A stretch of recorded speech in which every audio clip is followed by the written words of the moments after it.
Parce que nous croyons que tu es notre Dieu. Le seul que nous avons est le seul qui nous suffit. En ce jour que tu as fait, nous, tes enfants réunis en ta présence, nous voulons te dire merci. Merci pour tes refaits dans nos vies. Merci pour ta présence permanente et glorieuse au milieu de nous. L'heure a sonné et nous voulons écouter ta sainte parole. Celle qui regorge de vie et d'espoir. Seigneur, communique-nous la vie. Communique-nous la paix. Communique-nous la victoire. Et que toute la gloire te revienne. Dès maintenant et pour toujours. Dans le nom de Jésus. On acclame encore très fort le Seigneur. Et on s'assoit dans la victoire de Dieu. Les bien-aimés, je vous salue et vous bénis à nouveau dans le nom de Jésus. Je remercie le Seigneur pour tout ce qu'il ne cesse de faire dans nos vies au quotidien. Et je bénis chacun de vous pour votre entrain dans l'adoration. Que les fruits portent la promesse des fleurs au nom de Jésus. Plongeons nos regards dans la parole de Dieu. Et lisons le livre des Hébreux, chapitre 11. Du 23e au 29e verset. C'est par la foi que Moïse, à sa naissance, fut caché pendant 3 mois par ses parents. Parce qu'ils virent que l'enfant était beau et qu'ils ne craignirent pas l'ordre du roi. C'est par la foi que Moïse, devenu grand, refusa d'être appelé fils de la fille de Pharaon. Aimant mieux être maltraité avec le peuple de Dieu que d'avoir pour un temps la jouissance du péché.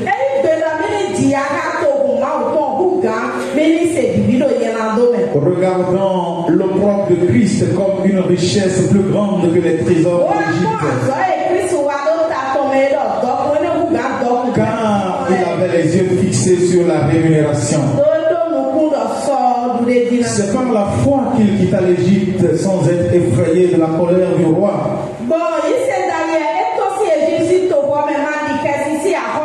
Car il se montra ferme, comme voyant celui qui est invisible. C'est par la foi qu'il fit la Pâque et l'aspersion du sang. Afin que l'exterminateur ne toucha pas au premier-né des Israélites.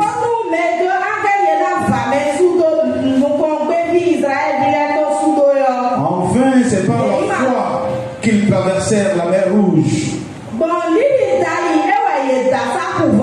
comme un lieu sec. Tandis que les Égyptiens qui en firent la tentative furent engloutis.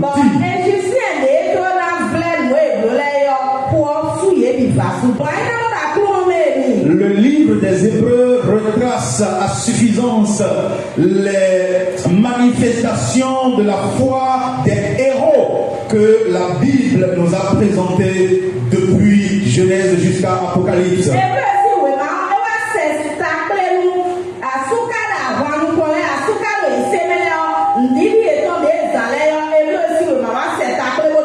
La Bible définit la foi comme étant une ferme assurance des choses qu'on espère et une démonstration de celles qu'on ne voit pas. La foi va donc au-delà de la parole, mais elle fait beaucoup plus appel à des actes. Au nombre des héros de la foi que la Bible nous a présentés,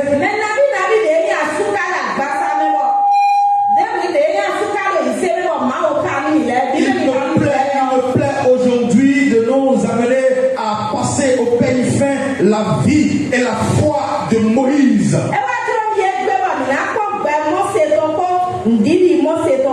Moïse n'était pas seulement un homme qui faisait des exploits, mais c'est un homme qui a mis sa foi en action. C'est pourquoi la Bible pouvait dire que la foi sans les œuvres est une foi morte.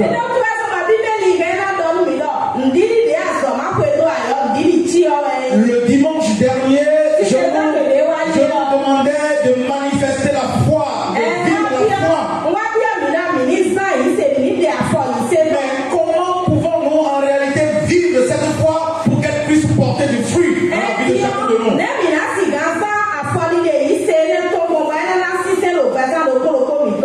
Notre foi a besoin de rentrer en action pour que l'Église puisse bouger.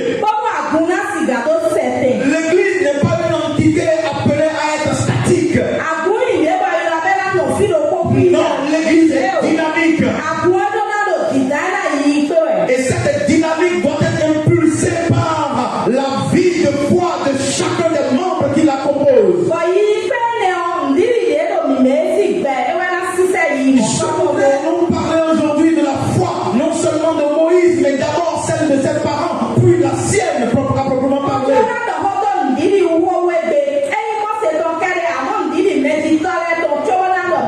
Et nous allons apprécier ensemble la conséquence de cette foi-là, pour que chacun puisse en tirer les conclusions qui s'imposent pour l'avenir de sa vie chrétienne.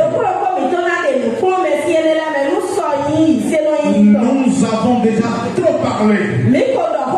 Maintenant il faut agir. Dis à ton voisin, maintenant il faut agir. Maintenant il faut agir. C'est en agissant que les héros de la foi ont marqué la différence.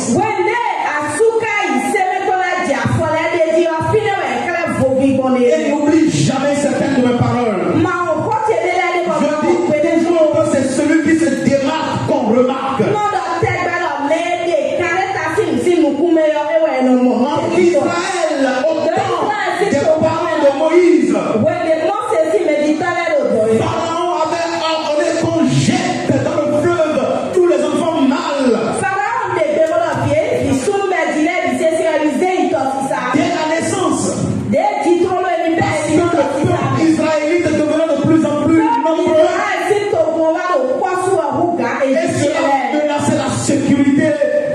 Israélites.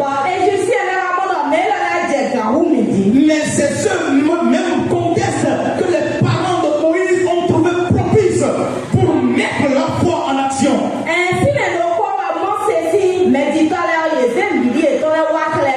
le verset 23 nous dit que c'est par la foi que ces parents-là, à la naissance de Moïse, ont caché Moïse pendant 3 mois.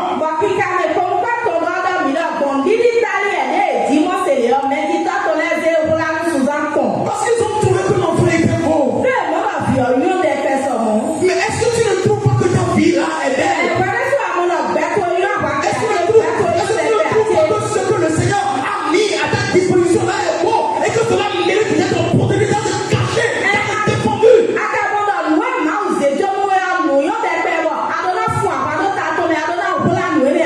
C'est vrai que le roi a donné un ordre. C'est vrai qu'un décret a été donné, envoyé. Mais à côté de ce que le roi a dit, il y a ce que le roi des rois a dit.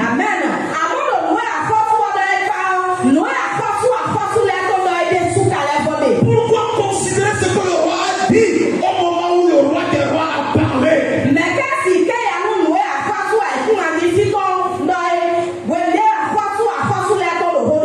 La foi authentique bannit la crainte. Bien aimé dans le Seigneur, il y a certaines grâces dont vous ne pourrez jamais jouir tant que vous serez dans la crainte et dans la peur.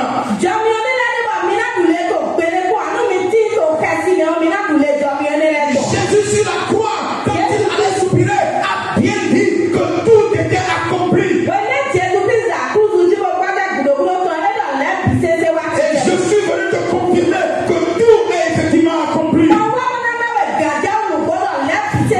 C'est maintenant à toi de poser le pas de foi qui te propulsera de la jouissance effective de cet accomplissement total que Jésus-Christ a effectué. Les parents de Moïse ont défié l'ordre du roi. Quel est le genre de défi auquel tu es confronté en ce moment? Bien aimé, c'est le moment. Voici le moment pour que tu te démarques. Voici le moment pour que tu te démarques. Une chose est sûre, le Seigneur avait prévu de délivrer le peuple d'Israël à travers quelqu'un. Si ce n'était pas Moïse, ce serait forcément quelqu'un. Mais il fallait qu'une famille se démarque. Le Seigneur a envie de faire quelque chose de grand dans ce pays. Il a envie de faire quelque chose d'extraordinaire dans ta famille. Mais la seule chose qu'il attend, c'est que quelqu'un se démarque. C'est que quelqu'un ose franchir le Rubicon, dépasser la ligne rouge, faire quelque chose d'inhabituel pour que lui il se mette en action. Ah, bien dans le Seigneur, ta famille a besoin de ta foi. C'est vrai que Moïse était prédestiné à devenir celui qui allait délivrer Israël. Mais avant qu'il n'entre en action, il avait besoin que la foi de ses parents se manifeste d'abord.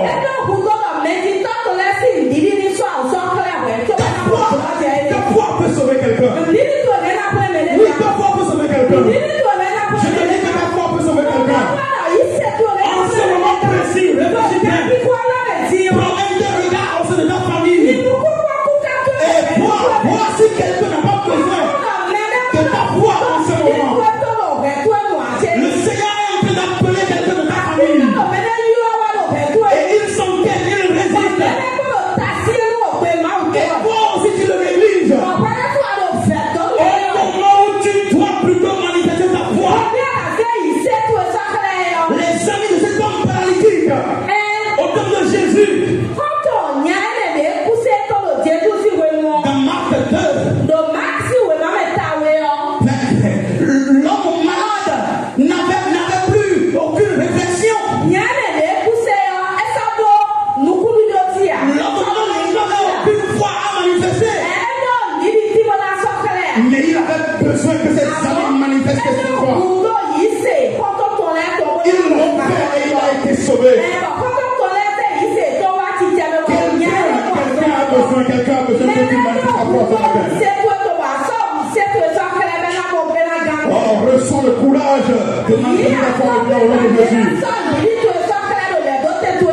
reçois le courage au nom de Jésus. Oui, à des moments donnés, nous avons besoin de la foi de quelqu'un pour que notre situation change. Oui, c'est ce qu'on appelle l'enfance spirituelle. Mais il y a malheureusement beaucoup de chrétiens qui préfèrent rester à ce stade d'enfance. Pour qu'on fasse toujours tout à leur place. Pour que d'autres personnes fassent tout le boulot pour eux. Et qu'ils soient toujours là à jouer. Et quand ça ne se passe pas comme ils le veulent, c'est eux qui racontent partout qu'il n'y a plus l'amour dans l'église. Il faut que tu grandisses aussi à un moment donné. Parce que quelqu'un d'autre a besoin de toi. Oui, à sa naissance, Moïse a eu besoin de la force de ses parents. Mais Moïse ne s'est pas arrêté à la force de ses parents. Mais quand il est devenu grand, sa propre foi est rentrée en action.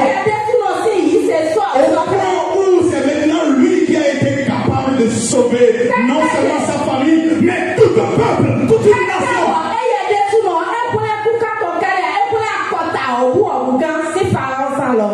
Grandis, mon frère. Grandis, ma soeur. Parce que une multitude de personnes a besoin de toi. Mais apprécions maintenant la foi de Moïse. Moïse, quand il est devenu grand, il a maintenant commencé par développer sa foi personnelle.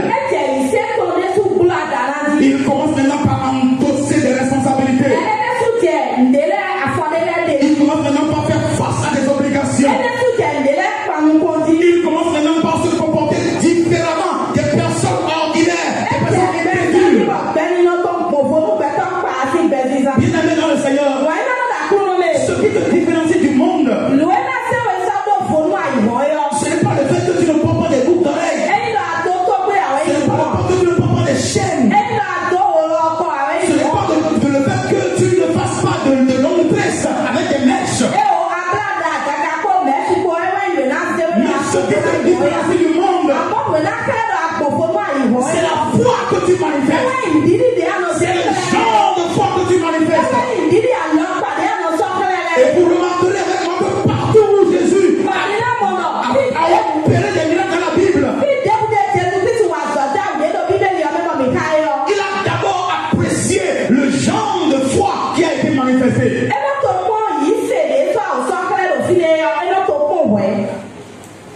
Apprécions la foi de Moïse et ses manifestations. Et nous allons aussi conformer notre foi à ce style de foi de Moïse. Parce que très souvent nous voulons avoir les résultats de Moïse, mais nous ne sommes pas prêts à manifester la même foi que Moïse.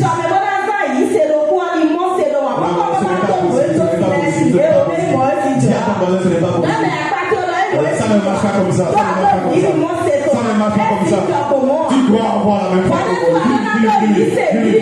Tu dois avoir la même foi que Moïse. Lisons le verset du 4. C'est pas la foi que Moïse est devenu grand. Moïse est devenu comment? Moïse est devenu comment? Est-ce que tu es grand? Est-ce que tu es grand? Quand on est grand, il y a certaines choses qu'on fait. Il y a même certaines choses que des enfants font. Et on dit, mais regarde comment il se comporte comme une grande personne. Mais toi tu es grand. Une vieille mère. Un grand-père. Un vieux-père. Un diva. Un gigantosaure. Mais tu te comportes comme un enfant. Moïse est devenu grand.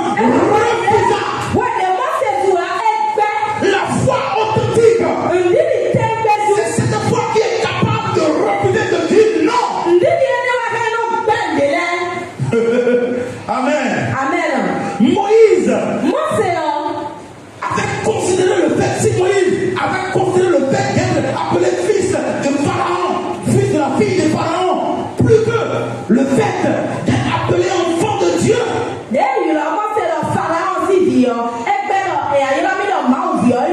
Cette mission aurait échoué avant de commencer.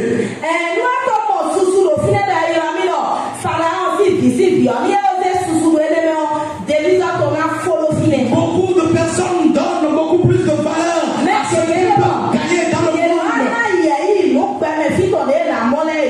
et perdent de vue l'appel qui repose sur la vie.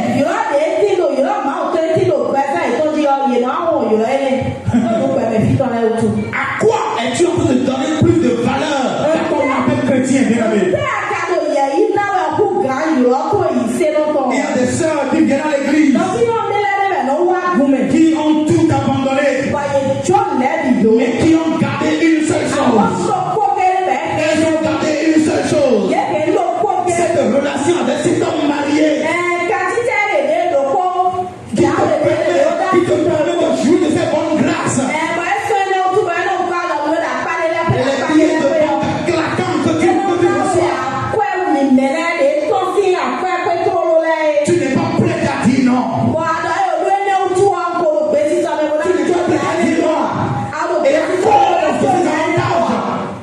Et à cause de ces avantages, regarde à quoi tu te livres. Regarde à quoi tu te livres. Tu es obligé d'avorter tout le temps. Parce que tu veux paraître saint devant l'église. Alors que tu ne sais pas que la destinée que Dieu t'a accordée dépasse des milliards. Et tu considères les centaines de milliers de francs que l'homme comme vilain individu est capable de te donner. Moïse avait tout le luxe qu'il fallait. Il était considéré comme un prince dans le palais.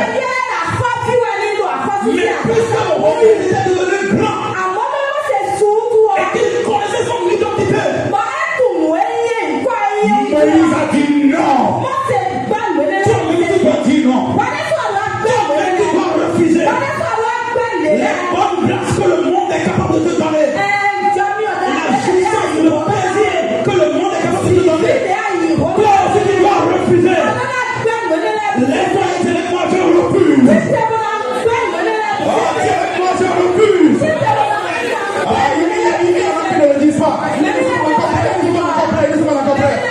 Mais si toi tu es avec moi, si tu sais que tu es blanc, et que tu dois maintenant décider de ce qui est bien pour toi, lève-toi et dis avec moi, je refuse. Amen. Assois-toi. Je sais que le Seigneur a refusé avec toi au nom de Jésus. Et tous les grands hommes de foi dans la Bible ont refusé. Paul a refusé l'argent de Simon le magicien qui voulait acheter l'onction avec l'argent. Il voulait acheter le miracle avec l'argent. Aujourd'hui, beaucoup d'entre Dieu sont prêts à vendre leur onction, à vendre la grâce de Dieu qui repose sur la vie pour des billets de banque. Je refuse au nom de Jésus. Je refuse de prendre mon âme au diable. Je refuse de prendre mon ministère. Je refuse de prendre mon appel. Je refuse.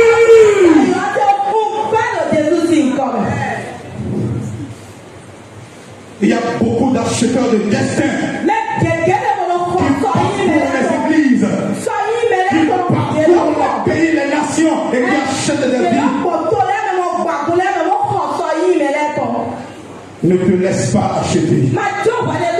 Ne te laisse pas acheter. Parce que toi, tu n'es pas à vendre. Quelqu'un t'a déjà racheté à un grand prix. Et il s'appelle Jésus-Christ de Nazareth. Refuse de prendre la gloire de Dieu. De prendre la gloire de Dieu. Là où Dieu doit être glorifié, refuse d'être glorifié.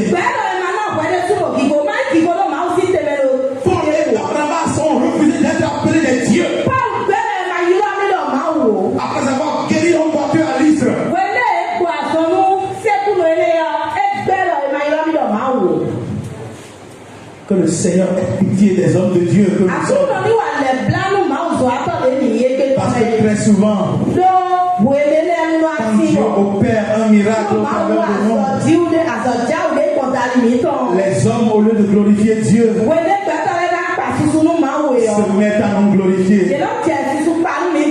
Je remercie notre pasteur pour ce qu'il a fait dans ma vie. Quand il a prié pour moi comme ça. Que le Seigneur ait pitié de nous. Refuse de prendre la gloire qui appartient à Dieu. Refuse d'échanger la grâce de Dieu contre l'espèce seulement et trébuchante. Parce que la grâce n'a pas de prix. Élisée a refusé les présents de Naaman. Mais Géasi est passé par derrière pour et sa vie a été détruite. Judas a accepté de vendre Samuel pour 30 cycles d'argent. Et il a fini par prendre les hommes. Bien-aimé dans le Seigneur, si ta foi est véritablement authentique, et si tu crois que tu es devenu grand, tu dois refuser des choses. Moïse a refusé. Et dans le verset 25, vous pouvez noter ce verset. Hein? Dans le verset 25, Moïse aimant mieux être maltraité avec le peuple de Dieu que d'avoir pour la jouissance du péché. Si tu refuses, tu dois choisir. Je dis choisir, je dis avec moi. Je choisis. Je choisis. Paul a dit, souffre avec moi comme un prisonnier de Christ. Oui, tu dois décider, tu dois choisir de souffrir. Parce que c'est ceux qui ont souffert qui jouissent. La Bible dit, ceux qui servent avec l'arme récolteront avec joie. Donc il a rien semé. Et le jour de la récolte, tout le monde est allé au champ pour récolter. Et toi aussi tu te lèves. C'est maintenant que tu as la foi. Et il te dit en ton cœur, peut-être par le plus grand des hasards, j'irai dans mon champ maintenant, je vais voir les maïs. C'est pas possible. Tu dois choisir de souffrir. Ah oui, tu dois choisir de souffrir. Dieu a dit, je mets aujourd'hui devant toi la vie et la mort. Choisis la vie afin que tu vives. Tu dois choisir la vie. Hein? Tu dois choisir la vie. Parce que le plaisir du monde ne dure qu'un temps. C'est ce que le Romain 18 nous dit. Oui, ça ne dure qu'un temps. Et c'est pourquoi la Bible dit, si c'est seulement pour ce monde que vous espérez en Christ, vous êtes pitoyable. Vous êtes pitoyable. Si tu veux jouir du bonheur permanent de Dieu,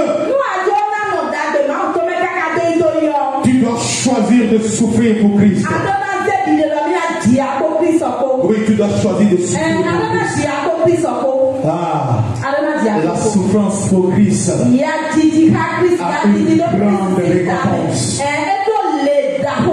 Et c'est pourquoi dans le verset 26, Moïse a fait quoi? Il a regardé l'opprobre de Christ comme une richesse plus grande que les trésors du monde.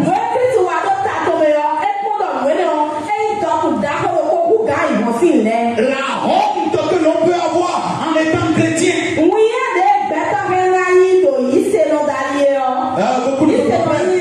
Beaucoup ne sont pas prêts à essuyer cette honte. Ne sois pas prête à ce qu'on se moque de Christ.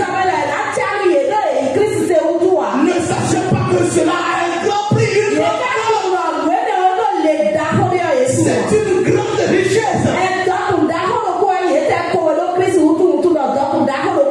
Il y a beaucoup parmi vous qui viennent à l'église depuis des années et personne ne le sait dans leur famille.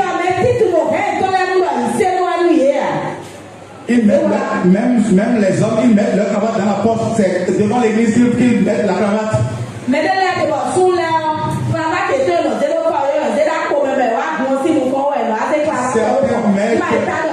Certains mettent leur Bible dans des sacs de riz et font comme s'ils allaient au marché. Pourquoi ne veux-tu pas que les gens sachent que tu es chrétien? C'est une grande richesse que tu es en train de transporter.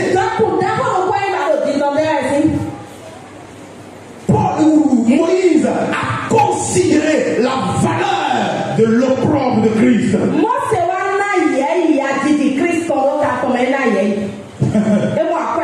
Et la Bible dit qu'il a fixé ses yeux sur la rémunération.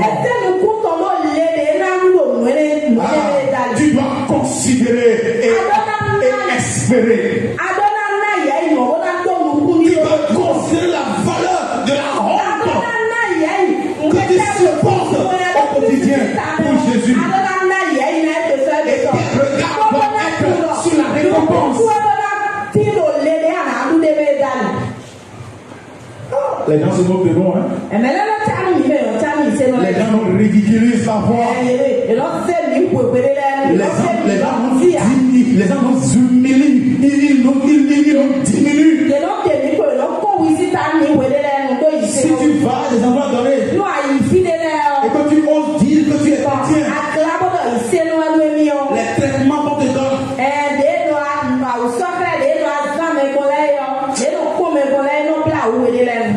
mais c'est une grande richesse que tu as amassée. Laisse-les se moquer de toi. Laisse-les se moquer de toi. C'est ainsi qu'ils se sont moqués de Moïse. On dit, j'ai suivi l'un des dessins animés que les enfants regardent à propos de Moïse. Ramsès, le fils, l'héritier du trône. Quand Moïse avait fui d'Égypte et est rentré dans le désert, Ramsès était allé à sa poursuite. Il est venu lui donner un sac d'eau. Il dit désormais qu'il sera appelé le prince du désert.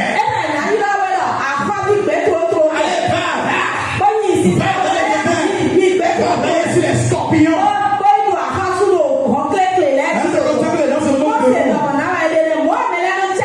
Les princes du désert. Ceux qui n'ont rien à espérer. Ceux à qui on a tout arraché. Mais très bientôt, ils verront le prince revenir. Ils verront bientôt le prince revenir. Non pas à pied, mais à cheval. Avec une autorité que personne ne peut confronter. Avec une autorité redoutable. Et comme Dieu pouvait dire à Moïse, je ferai de toi Dieu pour Pharaon. Tu deviendras leur Dieu. Je te dis que tu deviendras leur Dieu. Ils se prostéreront devant ton Dieu. Parce que tu n'es plus n'importe qui. Et le verset 27. Le verset 27. Moïse quitté. C'est pas la foi qu'il a quitté. Si tu as réellement la foi, et si tu es grand, et si tu veux avoir de l'impact dans la foi, tu dois quitter. Tu dois quitter certaines choses. Tu dois quitter certaines personnes. Tu dois quitter certains milieux. Tu dois quitter certains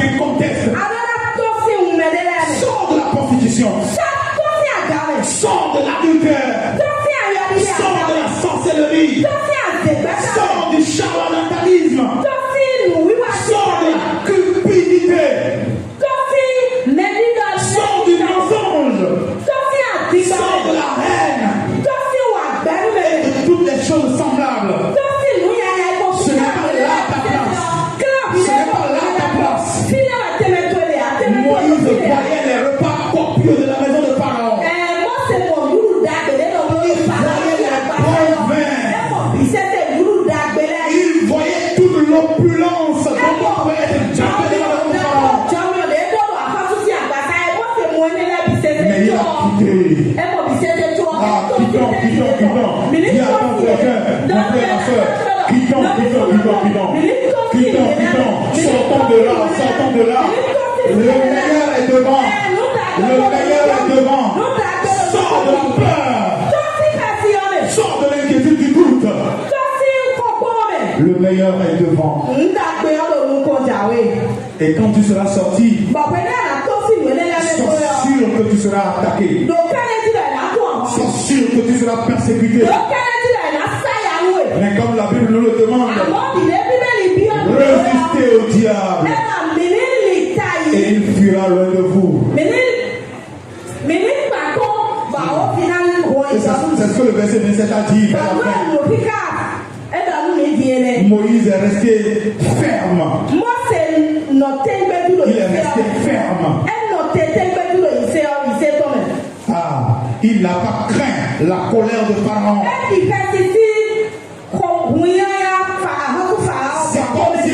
C'est comme s'il voyait le Christ. Qui lui disait tu dois faire ça. Tu dois faire ça. Je prie que le Seigneur nous mette une pression extraordinaire. Cette pression qui va nous obliger à quitter.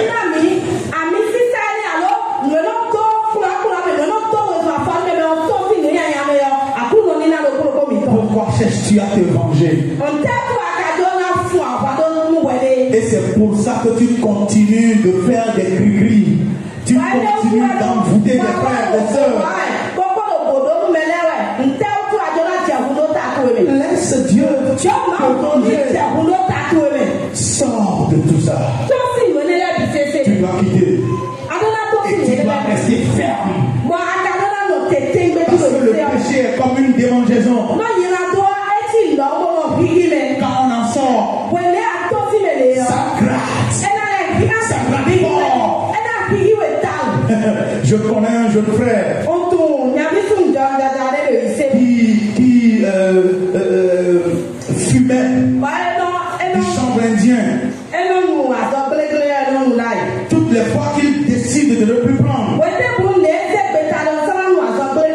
et qu'il s'abstient pendant quelques jours, si c'était un qu'il prenait, après sa retraite, quand il revient, il va fumer 30 sur le champ. Et quand il fume, il sort. Ses parents même savent qu'il a un garçon à la maison. Chaque fois, il va changer sa position. Parce qu'il est capable de tout quand il sort. Tu dois rester ferme. Les tentations vont se multiplier quand il va sortir. Mais si tu peux rester ferme, tu recevras la couronne de gloire. Tu recevras la couronne de gloire. Amen. Et comme Moïse a manifesté ce type de foi, les conséquences ont été au rendez-vous. Deux conséquences fondamentales. Le verset 28 dit que c'est par la foi qu'il fit la Pâque et l'expiation du sang, afin que l'exterminateur ne touche pas au premier-né des Israélites.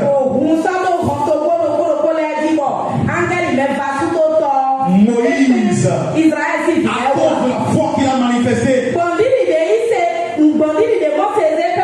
a échappé au jugement de Dieu. Bien-aimé, l'heure vient et le Seigneur sera sans pitié vis-à-vis des incrédules. C'est maintenant que tu dois manifester ta foi pour échapper au jugement à venir. Et grâce à ta foi, une multitude échappera également au jugement. Moïse a fait épargner les premiers-nés d'Israël. Tu es échapperas au jugement au nom de Jésus. Je dis que tu échapperas au jugement au nom de Jésus. Amen. Et enfin, Moïse est devenu un triomphateur. Il a triomphé de l'Égypte. Il a triomphé de Pharaon. Ah, Pharaon et son armée ont voulu essayer ce que l'enfant de Dieu essaie. Ils mourront. Dis à ton voisin, ils mourront. Ils mourront. À partir de maintenant, toi, tu n'as plus de limite. Tu es inarrêtable, tu es instoppable. Parce que tu es grand dans la foi. Tu triompheras de tout au nom de Jésus. Parce que la Bible dit que tout ce qui est né de Dieu triomphe du monde. Nous sommes nés de Dieu. C'est pourquoi nous parlons avec audace. C'est pourquoi nous marchons sans crainte. Quand je marche dans la vallée de l'ombre de la mort, je ne crains aucun mal. Je voulais qu'un triomphateur se lève ce matin et acclame très fort le Dieu que nous adorons avec moi. Un triomphateur se lève et pour gagner le triomphe à l'endroit du Fils de ressuscité, le premier de la mort, celui qui a triomphé de la mort et qui nous a conféré la vie éternelle. C'est lui que nous adorons, c'est lui qui nous possède, c'est lui qui nous habite, c'est lui que nous transportons et c'est par lui que nous triomphons. Moïse a triomphé du monde, nous aussi nous triomphons aujourd'hui au nom de Jésus. Amen. Peut-être se prier avec moi. Oh Seigneur, fais grandir ma foi. Fais grandir ma foi. Je ne veux plus rester à l'état d'enfance spirituelle. Mais je veux grandir comme Moïse. Je voudrais que ma foi commence par se manifester et par faire la différence au milieu de toute multitude, au sein de ma famille, dans cette église, dans ce pays, que la foi soit remarquée au nom de Jésus. Prie. Prie ainsi au nom de Jésus. Prie ainsi au nom de Jésus. Prie ainsi au nom de Jésus.